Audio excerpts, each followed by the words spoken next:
Kui sina uurid ajaloo kohta ja puutud ajalooalase infoga kokku, siis tuleks alati küsida, millel see info põhineb ja kui usaldusväärne see on. Võtame 4 allikat. Mul on siin näiteks raamat Eesti ajalugu 6, selline hall paks raamat. Siis on ajakiri Imeline ajalugu. Siis on mul Wikipedia artikkel Eesti keskaeg ja 4. on YouTube'i video selliselt tüübilt, huvitav, kes see tüüp on. Milline neist sisaldab kõige usaldusväärsemat ajalooalast infot? Mis sa arvad? No vaatame neid lähemalt. Kõigepealt võtame selle YouTube'i tüübi. Nii, no vaatame siin ilusad, värvilised, vilkuvate piltidega videod, aga millel see põhineb, mida ta räägib? Mõtleb ise välja või? Mina tingimata ei usaldaks seda juttu. Samas, see, et mingi asi on YouTube'is, ei tee seda kohe ebausaldusväärseks. Mõistlik oleks uurida näiteks autori tausta. Ja mis selgub? Ahah, see inimene õpib ajalugu Tallinna Ülikooli doktoriõppes. No okei, siis ta vist midagi ikkagi teab sellest. Aga no mis sa arvad, kas kõik, kes YouTube'is või TikTok'is midagi ajaloost räägivad, on ise ajaloolased või õpivad sellel erialal? No ei.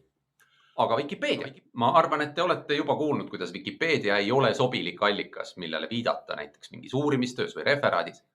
Aga see ei tähenda, et kõik, mis seal on, oleks vale. Wikipedias on sageli artiklid kontrollitud sisuga ja seal on toodud viited. Nende kaudu ma saangi kontrollida, millel see artikkel põhineb.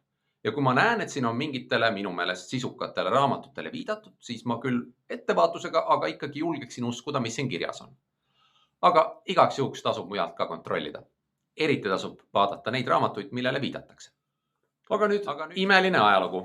No, see ei ole enam internetis, on ju. Kas siis tundub nagu usaldusväärsem, et paberi peal? Võib-olla ongi. Aga kõigepealt tuleks ikkagi uurida, et kes siin see autor on. Siin ei saa tavaliselt teada, kes mis artikli kirjutas. Küll aga saab mõelda selle üle, mis on selle ajakirja eesmärk. Miks on sellel näiteks nii põnevad värvilised pildid? See on selline ajakiri, mille eesmärk on puhtalt raha teenimine ehk meelitada võimalikult paljud inimesed seda ostma. Jällegi, see ei tähenda, et kõik oleks vale. Ma arvan, et pigem on siin üldjoontes õige info, aga see ei pruugi kõik teaduslikult täpne ja kontrollitud olla. Ja nüüd siis see hall raamat. Vaatame, kes on selle kirjutanud.